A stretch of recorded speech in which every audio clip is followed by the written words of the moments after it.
Hello everyone, welcome to the YouTube channel Botany for All. In this video, we are going to see the beautiful view of the pine trees across the hills of the Shimla. So let's just see.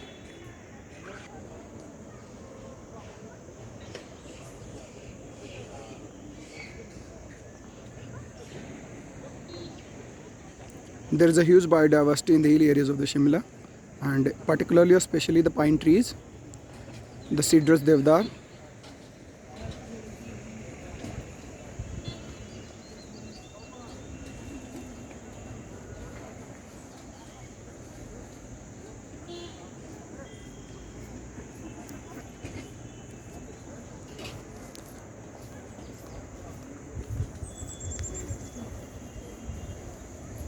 The Deodar is considered as a holy tree in the Shimla or in the entire Himachal Pradesh even.